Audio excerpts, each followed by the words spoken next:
성령님은 하나님이십니다 라는 제목으로 말씀 나눌 텐데요, 오늘 우리 고린도전서 2장 10절 말씀 같이 한번 읽어보겠습니다. 고린도전서 2장 10절 말씀입니다.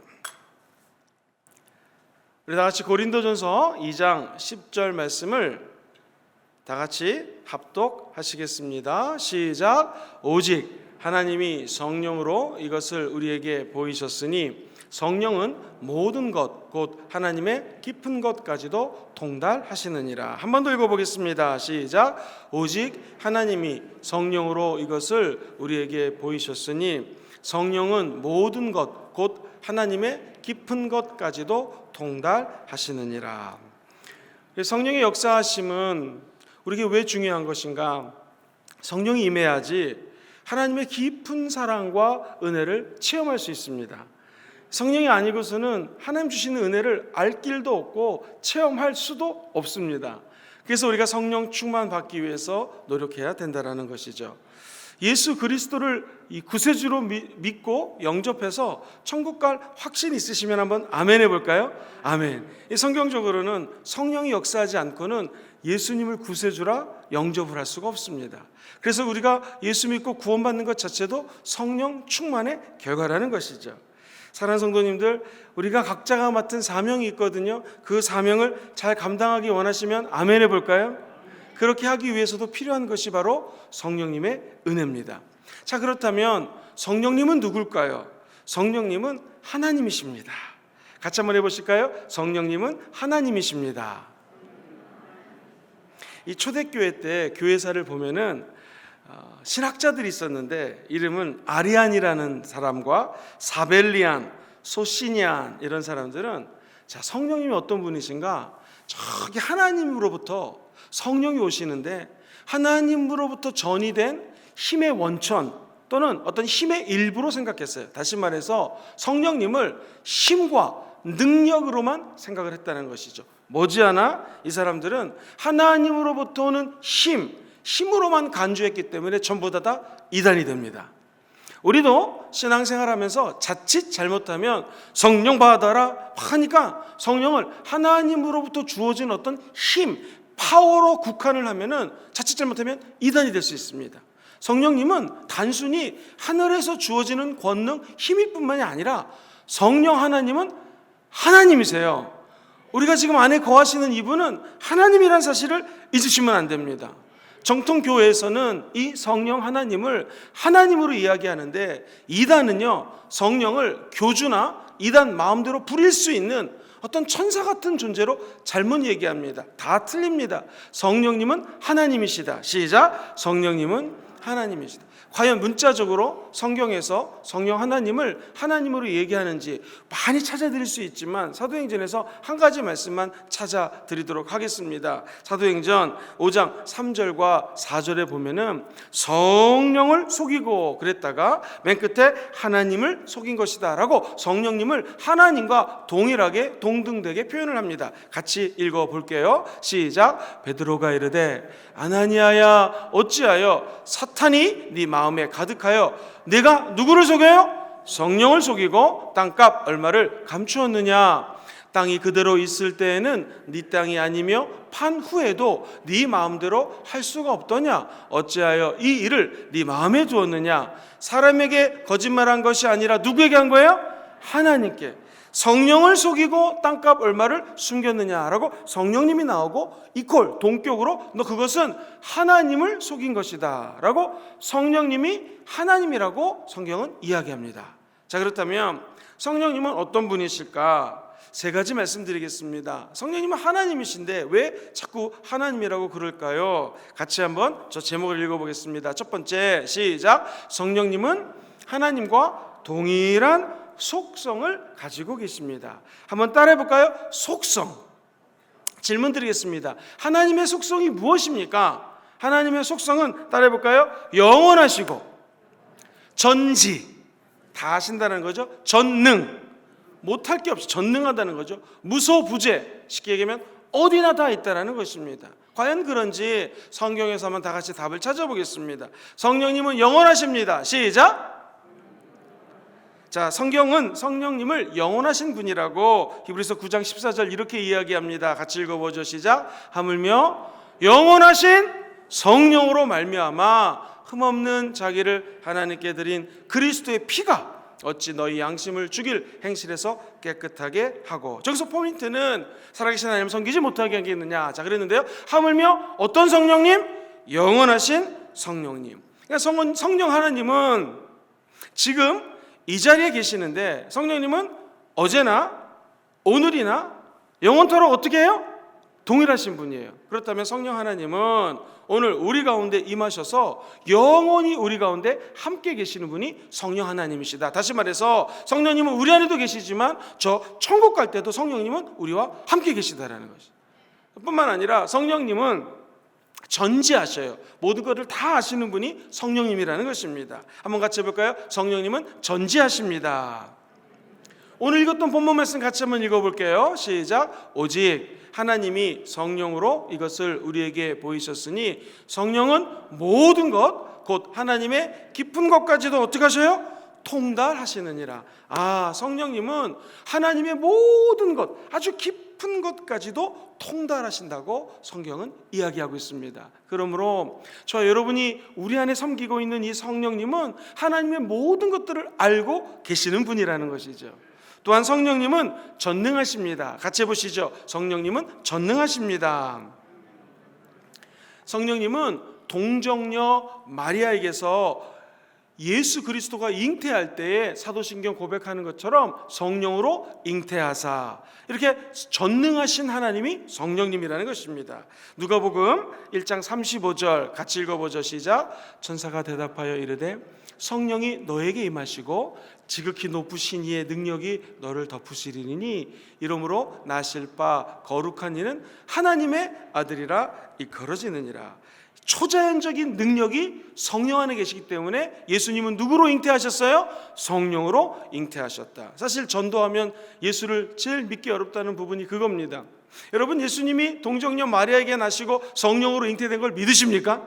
이게 성령이 알게 해주시고 성령이 깨닫게 하시고 성령이 믿게 하시는 거지, 믿지 않는 사람들에게 아니 엄마랑 아빠랑 사랑을 나누지 않는데 어떻게 아기가 태어나느냐, 이것은 신학적으로 성령님은 전지전능하신 하나님이시기 때문에 가능한 것입니다.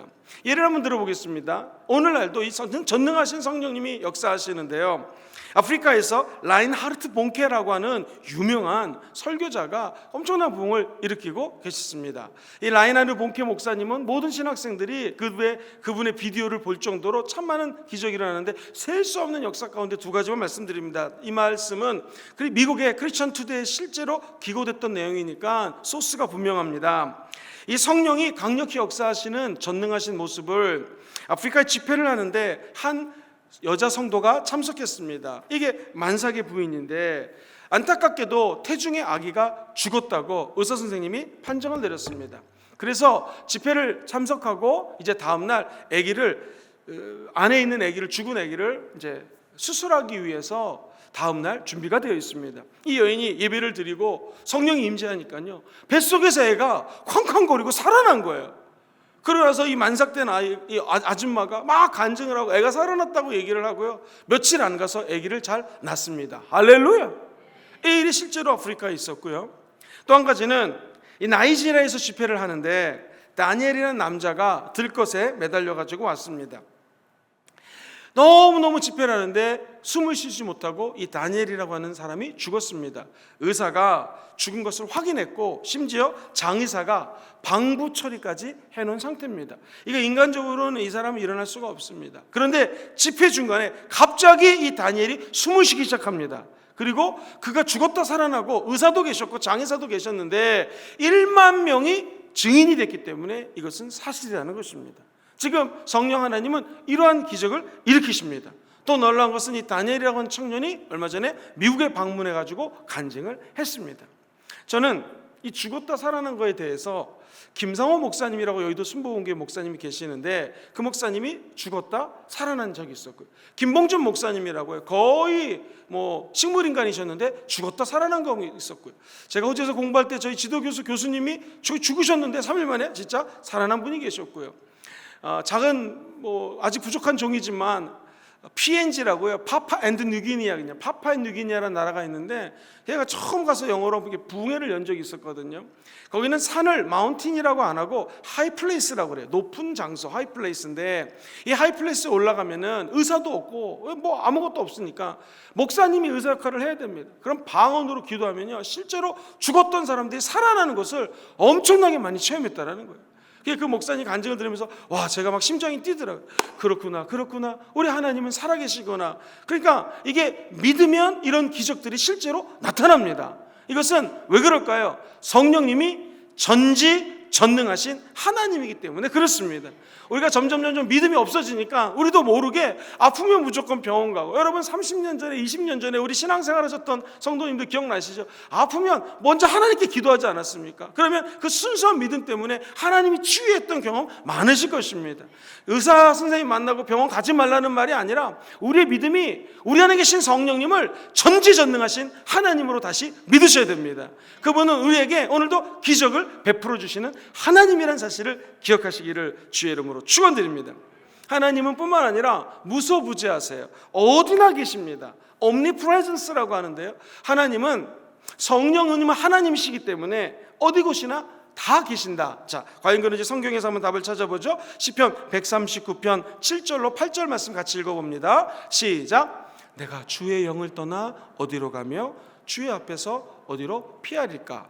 내가 하늘에 올라갈지라도 거기 계시며 수월에 내 자리를 펼지라도 거기 계시나니라. 다시 한번 읽어봐요. 앞부분 시작. 내가 수도 어디를 떠나? 주의 영, 성령님을 떠나서 어디로 가겠습니까? 어디로 피하겠습니까? 그 밑에 보시면 내가 하늘로 올라가도 거기 계시고, 수월은 저 지하에 있는 저기입니다. 지옥입니다. 지옥에 내 자리를 펼지라도 거기 계시다. 자, 이 말은 무엇입니까? 우리 성령 하나님은 천지 어디를 가든지 간에 다 계시다라는 거예요. 미국에도 계시고, 한국에도 계시고, 영국에도 계시고, 호주에도 계시고. 오늘 한국에서 기도하면 혹시 자녀들이 일본이나 미국이나 호주나 영국이나 어디 전 세계에 흩어졌다 할지라도 성령 하나님은 그곳에서 역사하십니다.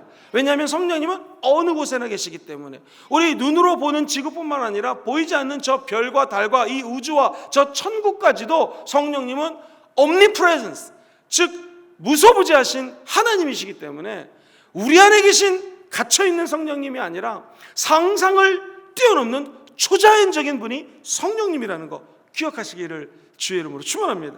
행여 성령님을 방언 정도 나오고 기도할 때 치유되고 뭐 성령이 임하면 좀 거룩해지고 이 정도로 생각하시면 안 됩니다. 성령님은 누구시라고요? 하나님이시. 하나님의 속성을 갖고 계세요. 하나님의 속성은 뭐예요? 따라해볼까요? 영원하시다, 전지, 전능, 어디나 다 계시다. 이거를 쉬운 말로는 어디나 다 계시다를 무소부재하시다 라고 이렇게 표현을 합니다. 두 번째입니다. 같이 한번 읽어보겠습니다. 성령님은 삼위일체 하나님 가운데 한 분이십니다. 시작. 성령님은 삼위일체 하나님 가운데 한 분이십니다. 자, 우리는 성령 하나님을 성부, 성자, 성령 하나님으로 믿습니다. 성경에서 구약에서 하나, 신약에서 한두 개 정도 삼위일체 하나님이 똑같이 쓰였다는 것을 한번 말씀을 드리고자 합니다. 창세기 1장 26절에 보면 이렇게 표현되어 있어요. 같이 한번 읽어봅니다. 시작. 하나님이 이르시되 우리의 형상을 따라 수도. 무슨 형상? 우리의 형상. 우리 하나님 외로운 분이 아니세요. 하나님 말씀하시되 우리의 형상. 누구예요? 성부, 성자, 성령. 우리의 형상을 따라. 계속 읽어보죠. 시작. 우리의 모양대로 우리가 사람을 만들고 그들로 바다의 물고기와 하늘의 새와 가축과 온 땅과 땅에 기는 모든 것을 다스리게 하자 하시고. 자, 여기 보시면 하나님이 이렇게 말씀하십니다. 우리의 형상을 따라, 우리의 모양을 따라, 무엇보다도 우리가 사람을 만들자. 짧은 한 절에 우리가 세 번이나 나옵니다. 그 말은 뭐냐면 하나님은 홀로 있는 고독한 존재가 아니라는 것입니다. 이 알라시는요, 유일한 신이에요. 고독합니다. 고독한 사람은 실수를 많이 합니다. 그런데 우리 하나님은 삼위, 성부, 성자, 성령 하나님이 함께 인간을 창조했다라는 것이죠. 자, 그렇다면 신약 성경에서는 어떤 대표적인 예가 있을까요? 예수님이 물침례를 받습니다. 제가 만약 예수님이라면 침례요원에게 얘기합니다. 나에게 물침례를 줘라. 침례요원, 나는 신들매도 담당하지 못합니다. 그리 말하지 마옵소서. 어찌 감히 제가 하나님의 아들 예수님께 물침례를 주니까. 그런데 진짜 순종은 예수님이 시키는 거 하는 게 순종입니다. 침례 요한은 순종해서 감히 제가 할 수 없지만 물침례를 드립니다 라고 예수님을 요단강에 붕덩 빠뜨렸다가 위로 올라옵니다. 이 침례는 헬라어로는 웹타이조라는 말을 쓰고 영어로는 웹티즘이라고 하는데요, 물속에 싱크 가라앉았다가 다시 올라오는 것을 상징해요. 자, 예수님이 물침례를 샥 받고 났더니 갑자기 하늘문이 열리면서 성부 하나님의 음성이 성자 예수님에게 들립니다. 한번 따라해볼까요? 이는 내 사랑하는 자요 기뻐하는 자라. 누구의 음성이요? 하나님의 음성이 누구에게? 성자 예수님에게. 그리고 하늘에서 성령님이 비둘기 같은 모습으로 성자 예수님에게 임합니다. 자, 물침례 받는 장면을 상상해 보세요. 예수님 혼자 계시지만 성부 하나님의 음성이 그 자리에 들립니다. 성령 하나님이 비둘기 같은 모습으로 예수님에게 임재하십니다. 아, 그렇구나. 성부, 성자, 성령 하나님이 예수님과 함께 사역하는 삼위일체 하나님이시구나. 여러분, 마태복음 28장 29절 보면 더 명확합니다. 같이 한번 읽어보겠습니다. 시작. 그러므로 너희는 가서 모든 민족을 제자로 삼아 아버지와 아들과 성령의 이름으로 뭘 줘요? 침례를 베풀어요.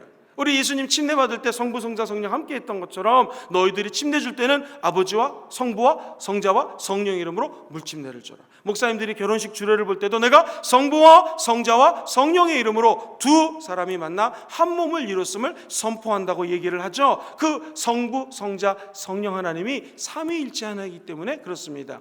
자, 과연 그런지 예수님이 말씀하신 장면에서 또 삼위일체를 한번 찾아보겠습니다. 예수님이 아버지께 이렇게 말씀을 드립니다. 요한복음 14장 16절 시작. 내가 아버지께 구하겠으니 그가 또 다른 보혜사를 너희에게 주사 영원토록 너희와 함께 있게 하리니. 자, 예수님이 누구에게요? 하나님 아버지에게 무엇을 보내주세요? 또 다른 보혜사. 그분이 누구십니까? 성령님이시죠. 그러니까 이 성령 하나님은 예수님이 아버지께 부탁을 해서 또 다른 보혜사가요, another counselor, 쉽게 얘기해가지고 여기 컵이 있는데 이 컵하고 아주 똑같은 컵이에요. 이게 another counselor예요. 그러니까 예수님과 똑같은 분, 그분이 누구세요? 성령 하나님. 그래서 아버지, 성자 예수님과 또 다른 보혜사, 똑같으신 분, 즉 예수 그리스도의 영이 성령이라는 것입니다. 할렐루야. 우리가 믿는 성령 하나님은 이처럼 삼위일체 하나님이십니다. 지금 이 얘기가 이해가 되시면 한번 아멘 해보실까요? 할렐루야. 우리 순복음 금종교회처럼 이렇게 이해를 쏙쏙 하는 교인들은 처음입니다. 이 어렵지가 않죠? 성부, 성자, 성령 하나님이 삼위가 하나의 인격체로 하나의 본체를 이루고 있다고 해서 우리는 이것을 삼위일체라고 하고요, 성령님은 삼위일체 하나님이시다라는 거죠. 마지막 세 번째, 성령님은 하나님의 사역을 하십니다. 시작. 성령님은 하나님의 사역을 하십니다. 네, 서역은 서쪽에서 사역하는 거고요, 하나님은 동역도 하시고 서역도 하시고, 한번 따라할까요? 사역을 하십니다. 네, 잽싸게 바꾸셨네요. 하나님은 하나님의 뭘 하세요? 사역을 같이 하신다라는 거예요. 성령님은 하나님과 함께 사역한다는 것은 이제 하나님의 일을 한다는 거잖아요. 천지 창조를 하실 때 성령님이 함께 하셨습니다. 자, 천지를 창조하실 때 땅이 혼돈하고 공허했습니다. 영어 성경에 보면은요, emptiness라는 단어가 나와요. 공허했다라는 거예요. 흑암이 깊음 중에 있어요. 자, 이 상황에서 같이 한번 읽어봅시다. 시작. 땅이 혼돈하고 공허하며 흑암이 깊음 위에 있고 누가? 하나님의 영은 수면 위에 운행하시더라. 자, 1장에 보시면 1장 1절에 보면은 하나님이 천지를 창조하셨다고 얘기를 하거든요. 태초에 하나님이 천지를 창조하셨느니라. 그러면서 2절에 보면은 그 하나님 바로 다음에 하나님의 신, 하나님의 영이 수면 위에 운행하셔요. 저는 이 말씀을 들을 때마다 얼마나 은혜를 받는가. 우리의 마음이 혼돈스럽고 공허하고 미처 예측하지 못한 일들이 터질 때가 너무나 많습니다. 코로나가 그랬고요, 우리 삶의 주변을 돌아보면 전혀 예상치 못한 일들, 그게 갑자기 터집니다. 이거 어떻게 하면 좋겠습니까? 그런데 기억하십시오. 그 혼돈함이 있고 어둠이 있고 답답함이 있을 때 하나님의 신 성령님은 그 수면 위에 운행하신다라는 것입니다. 암탉이 계란을 품듯 성령이 지구를 품고 수면 위에 운행하시면서 천지를 창조하셨다라는 것입니다.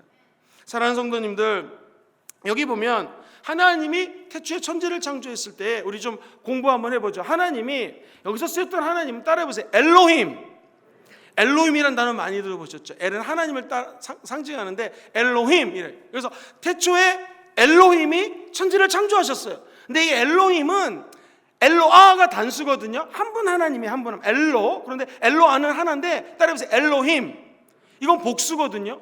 태초에 엘로힘, 복수의 하나님이 천지를 창조하셨다. 1장 1절이죠. 2장에 보면 하나님의 영이, 즉 성령 하나님이 수면에 운행하시더라. 3절에 보면 빛이 있으라 말씀하시니까 빛이 있었어요. 요한복음에 보면은 하나님의 아들 예수 그리스도는 말씀을 입고 이 땅에 오셨는데 말씀이 육신돼서 오신 분이 예수님이시고요. 그가 말씀으로 천지를 창조하셨다고 그랬습니다. 그러면 3절에는 빛이 있으라 말씀하신 분은 말씀이신 예수 그리스도를 상징하는 거죠. 그렇다면 창세기 1장 1절, 2절, 3절에도 태초에 엘로힘 하나님이, 복수 하나님이 천지를 창조하셨어요. 2절에 보면 하나님의 영이 수면에 운행하셨어요. 3절에 보면 말씀이신 예수님이 말씀으로 빛이 있으라 라고 하니 빛이 있었어요. 영어 자꾸 써서 죄송한데 영어에는 아주 드라마틱하게 표현되어 있습니다. Let there be light and there was the light. 거기에 빛이 있을지어다라고 사역동사, let 동사를 써가지고 짠! 선포하니까 빛이 짠! 생겨났다라는 거예요. 그게 우리 예수님의 말씀으로 가능하다는 것입니다. 그렇다면 오늘 우리 이 밤에 우리가 기도해야 될 것은 무엇입니까? 성령 하나님이 말씀하시면 기적이 일어납니다. 우리 예수님이 말씀 한마디 하면 어둠도 떠나가고 하나님의 능력이 우리 가운데 임하게 되는 것이죠. 그래서 다니엘 기도 오늘 4일차 기도 드리실 때 주여 우리에게 말씀하여 주시옵소서. 성령 충만은 그러므로 말씀 충만으로 가능합니다. 그리고 기도 충만할 때에 성령이 우리에게 말씀하신다라는 것입니다. 뿐만 아니라 성령 하나님은 이 천지를 창조하셨을 뿐만 아니라 저와 여러분들 인간을 같이 창조하셨습니다. 창세기 2장 7절 말씀 같이 읽어보겠습니다. 시작. 야훼 하나님이 땅의 흙으로 사람을 지으시고 생기를 그 코에 불어넣으시니 사람이 생명이 된지라. 자, 한번 저를 보세요. 야훼 하나님이 흙으로 사람을 지으셨어요. 그 다음에 한번 따라해볼까요? 생기를 그 코에 불어넣었어요. 그러자 그 사람이 생명, 살아있는 영이 되더라. 근데 여러분, 이 생기라는 말이 너무너무나 중요해요. 이 생기라는 말은 한번 따라해보세요. 르와흐. 만약 하나님이 제가 아담이라고 가정해 저를 지었는데 제 코에다가 생기, 그게 히브리 말로 루아흐거든요. 루아흐가 내 속에 들어오자 제가 산 영이 됐어요. 아담이 되었다는 말이에요. 그 전까지 저는 막 이름도 짓고 창작적인 활동도 하고 돈도 벌고 학위도 따고 뭐 다 공부도 하고 그랬습니다. 근데 아직 생명이 안 됐어요. 하나님이 아담에게 코에 생기, 루아흐를 불어넣자 그 아담이 생명이 된지라. 이 생기라는 말이 뭐라고요? 루시예요. 루아흐. 근데 이 말은 구약 성경에서 한번 따라해볼까요? 하나님의 신, 전능자의 기운, 이렇게 번역이 되어 있어요. 하나님의 신이 누구예요? 성령님. 전능자의 파워, 전능자의 기운이 뭐예요? 루아흐, 성령님. 그러므로 우리가 먼지 같은 존재예요. 진흙 같은 존재지만 우리 코에 이 루아흐, 전능하신 하나님의 권능이 루아흐 들어오게 되면은 우리도 하나님의 영을 따라 살아갈 수 있는 하나님의 성령 충만한 자녀로 거듭나게 된다는 것입니다. 이 말은 우리 예수님의 영, 성령님은 인간의 출생에도 관여하셨다. 저와 여러분들을 창조하실 때 성령님이 역사하셨다는 것입니다. 그 성령 하나님을 굳건히 믿으시고 오늘도 우리에게 필요한 것은 주여 생기를 불어주시옵소서, 루아흐를 우리 코 속에 넣어주시옵소서. 저와 여러분들이 기도하는 귀한 밤 되기를 주의 이름으로 축원드립니다. 욥기서 한 절을 읽고 말씀을 정리해 드리겠습니다. 같이 한 절 읽죠. 시작. 하나님의 영이 나를 지으셨고 전능자의 기운이 나를 살리시느니라. 한 번 더 시작. 하나님의 영이 나를 지으셨고 전능자의 기운, 수도 전능자의 기운이 뭐라고요? 루아흐. 하나님의 영이 누구라고요? 루아흐. 생기가 뭐라고요? 루아흐. 그분이 있으면 우리를 살리십니다. 죽었던 우리를 살리십니다. 죽었던 꿈을 살리십니다. 죽었던 우리 몸의 암세포들을 다시 살리십니다. 잊혀져가는 사명들을 오늘 이 밤에 다시 살리십니다. 세상 변해도 루아흐, 전지전능하신 하나님의 기운이 임하면 오늘은 우리 이 밤에 살아나게 될 것입니다. 그것이 마른 막대기에 뿜어져 나오는 바로 생명력입니다. 생명의 성령의 법이 루아흐, 저 여러분의 삶에 임해서 기적을 창출하는 귀한 네 번째 다니엘 특별 기도회가 되기를 주의 이름으로 축원드립니다. 세 가지 말씀드렸습니다. 같이 읽어봅니다. 시작. 성령님은 하나님과 동일한 속성을 가지고 계십니다. 두 번째, 시작. 성령님은 삼위일체 하나님 가운데 한 분이십니다. 세 번째, 성령님은 하나님의 뭐를 하고 계세요? 사역을 하고 계십니다. 오늘 하나님의 생기가 오늘 사랑하는 성도님들 영혼 속에 깊이 임재할 지어다.